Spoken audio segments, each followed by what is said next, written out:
الحمد لله رب العالمين. الحمد لله الذي لم يزل عليا ولم يزل في علاه سبيا،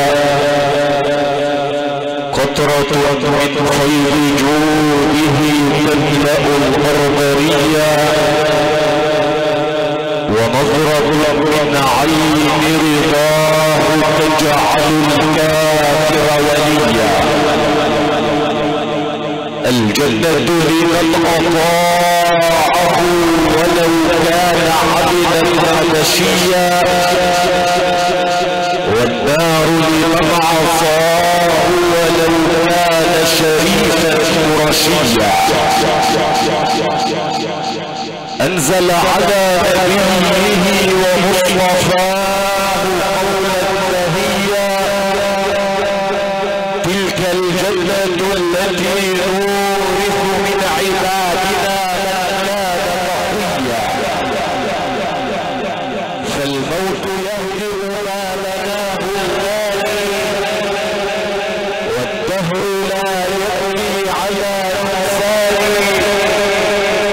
يا ناسجا ثوب الأماني، فلربما نسجت يداك لفائف الأكفان.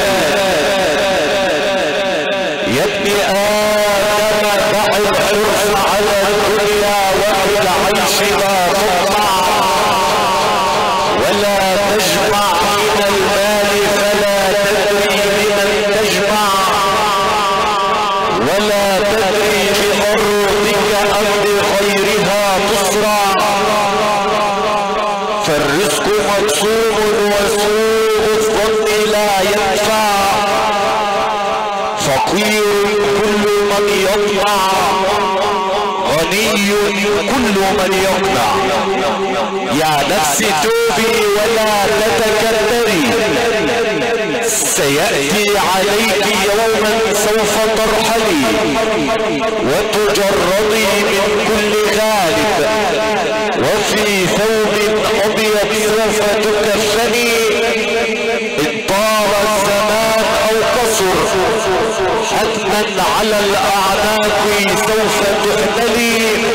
ستزوري بيت الدود يوما وحتما في التراب سوف تدفني. وأصلي وأسلم على حضرة النبي العربي الهاشمي القرشي، السراج المنير البشير النذير، خير من صلى وصام وذكر ربه وقام. والله ما خلق الإله ولا ورى بشرا يرى كمحمد بين الورى. صلاة وسلاما عليك يا سيدي يا رسول الله. أيها الإخوة المؤمنون، يتواصل لقاءنا بالقرآن الكريم، والذي علمنا صلى الله عليه وسلم كيف نتلوه. فقال صلى الله عليه وسلم: قفوا عند عجائبه وحرقوا به القلوب. في ليلة تكريم الراحل الكريم والمربي الفاضل المرحوم الحاج مصطفى البيومي، الله أسأل أن يكون برفقة حضرة النبي في الجنة، الرجل الذي عاش طيبا ومات طيبا، فكان بمثابة الأب للكبير والصغير.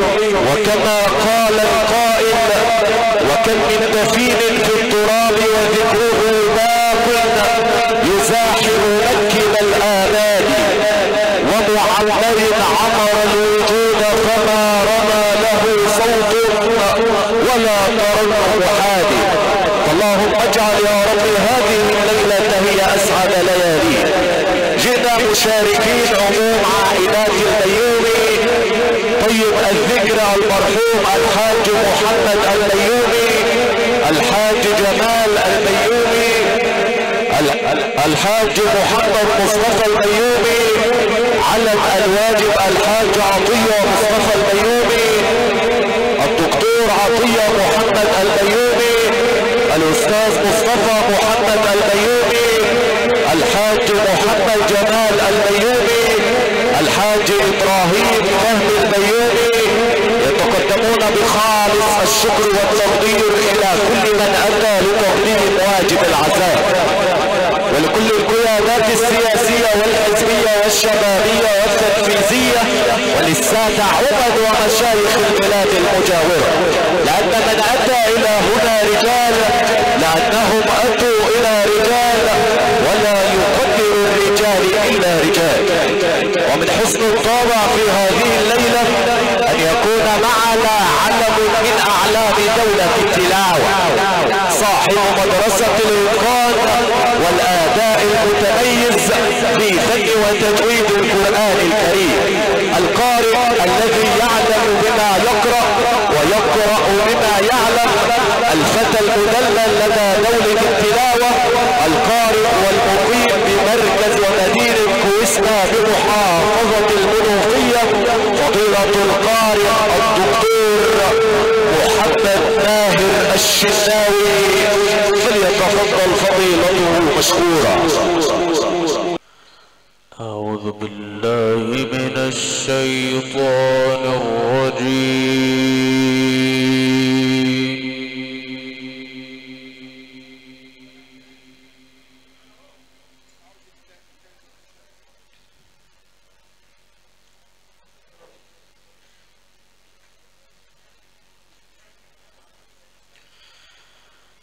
بسم الله الرحمن الرحيم.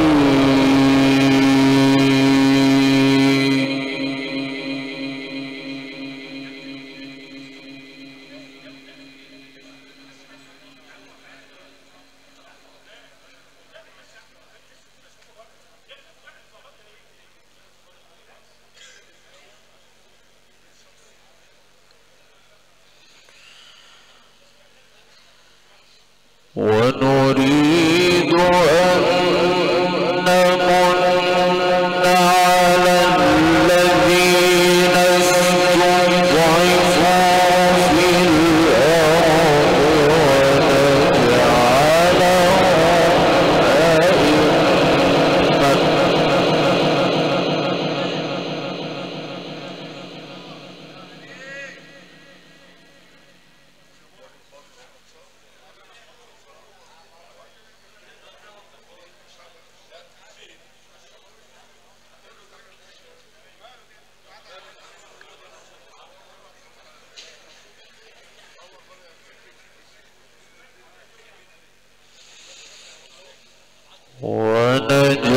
ونجعلهم أئمة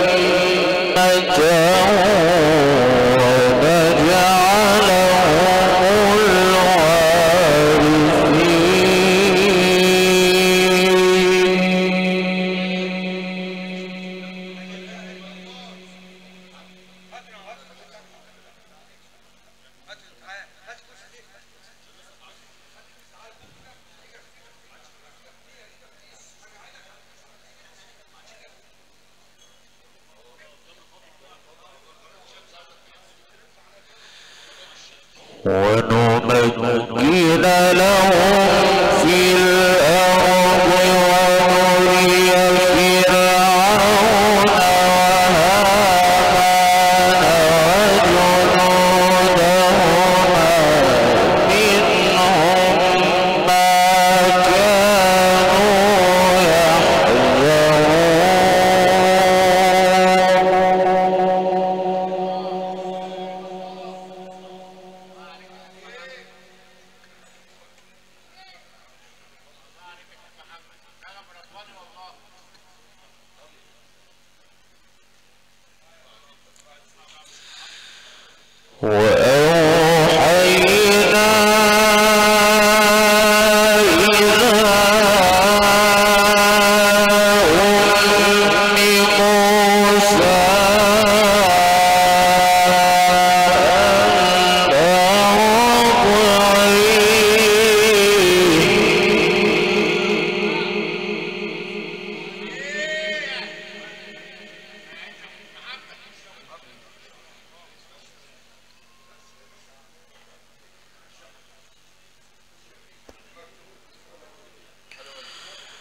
فإذا خفت عليه فألقيه في اليم ولا تخافي ولا تحزني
ونمكن لهم في الأرض ونري فرعون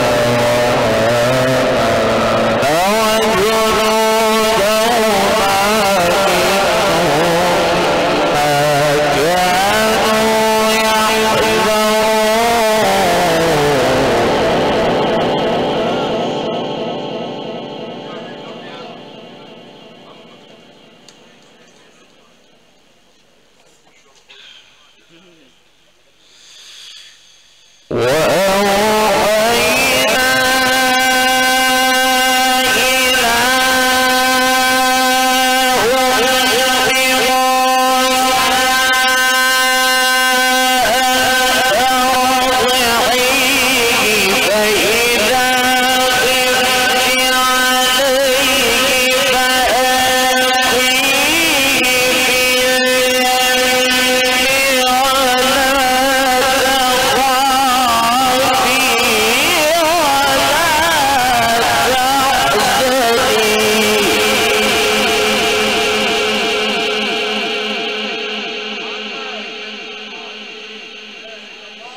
إنا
وقالت امرأة فرعون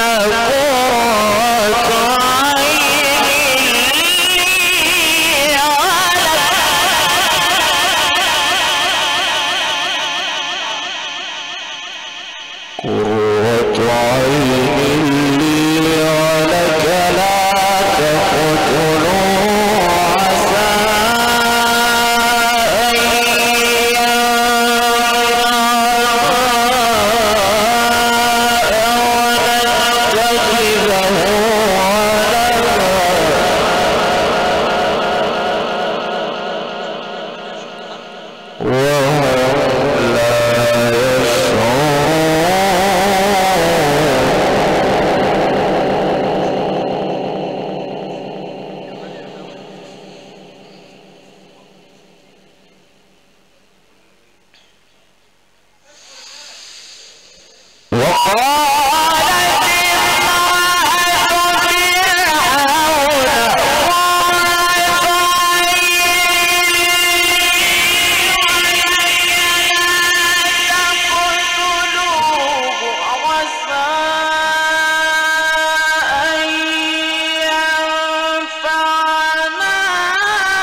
وأصبح فؤاد أم موسى فارغا إن كادت لتبدي به لولا ربطنا على قلبها لتكون من المؤمنين.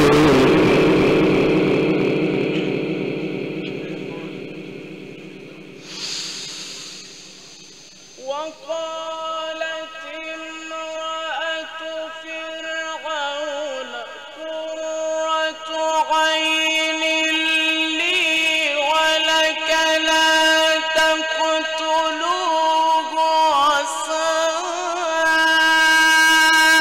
أن ينفعنا أو نتخذه ولدا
وأصبح فؤاد أم موسى فارغا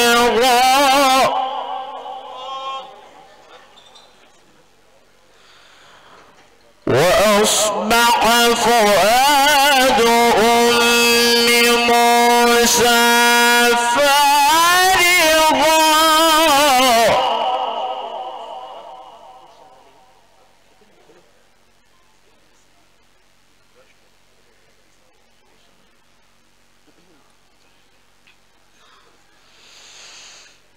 وأصبح فؤاد أم موسى فارغا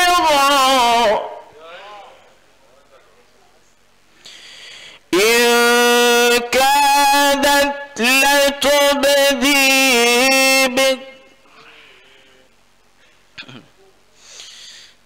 لولا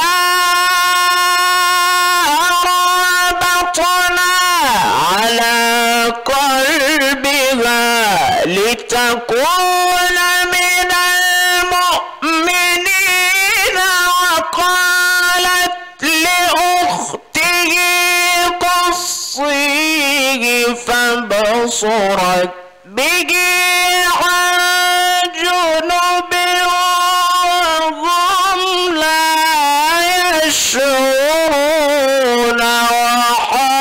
وحرمنا عليه المراضع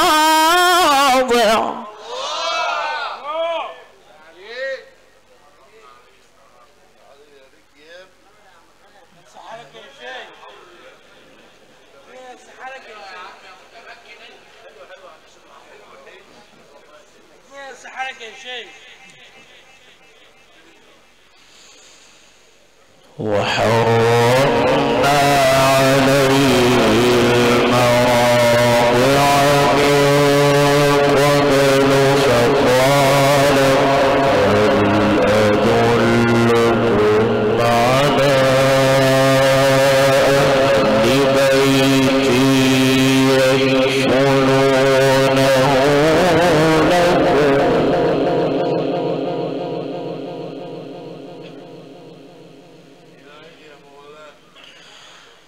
هل أدلكم على أهل بيت يكفلونه لكم وهم له ناصحون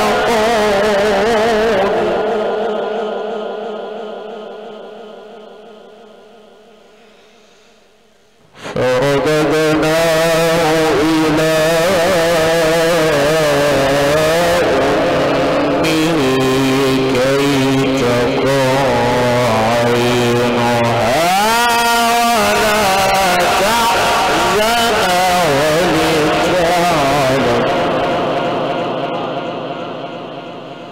ولتعلم أن وعد الله حق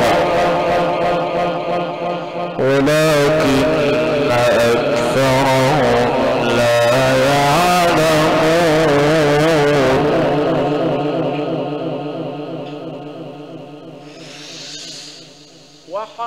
وحرمنا عليه المراضع من قبل فقالت هل أدلكم على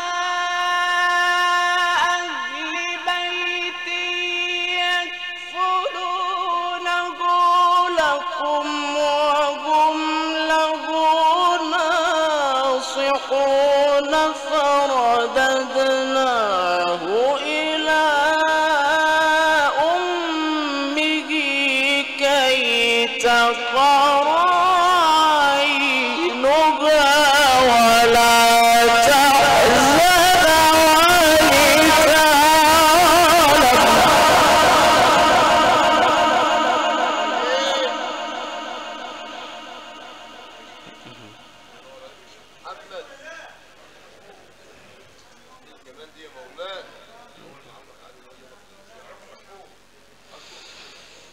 ولتعلم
وكذلك نجزي المحسنين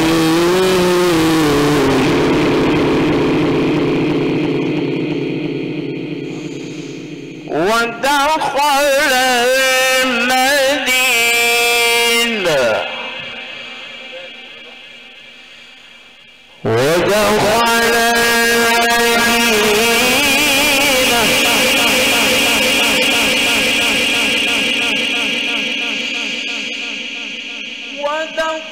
المدينة على حين غفلة من أهلها وجد فيها رجلين يقتتلان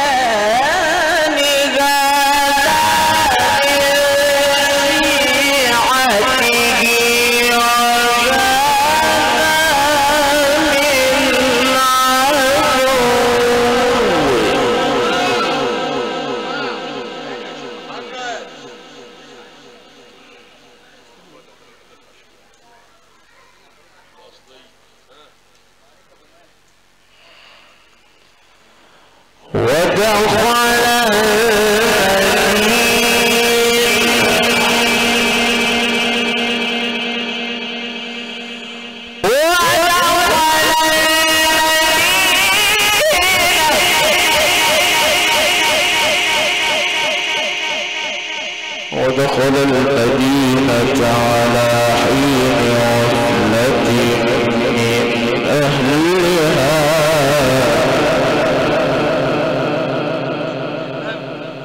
فوجد فيها رجلين يقتتلان هذا من شيعته وهذا من عدوه فاستغاثه الذي من شيعته على الذي من عدوه فوكزه موسى فقضى عليه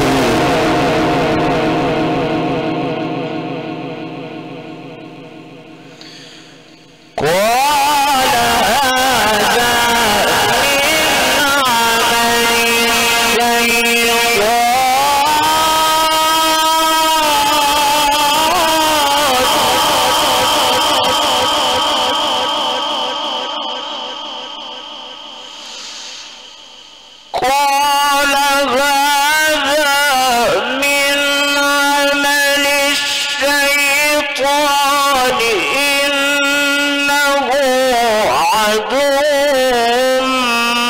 مضل مبين قال رب إني ظلمت نفسي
لا شيء يعدل إيماني بقرآني، فالله أحيا به الدنيا وأحياني، آياته كلما في مسمعي سكنت فيقشعر بها قلبي ووجداني، آياته كلما أقيمت معالمها فزد بآياته يا رب إيماني.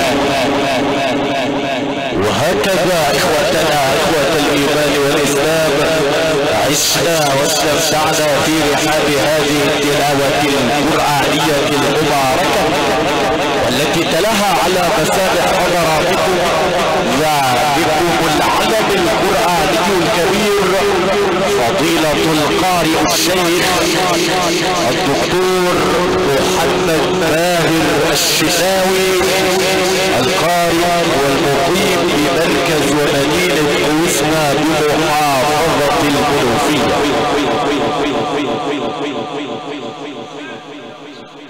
في ليلة تكريم الراحل الكريم والمربي الفاضل المرحوم الحاج مصطفى البيومي، الله أسأل أن يكون برفقة حضرة النبي في الجنة.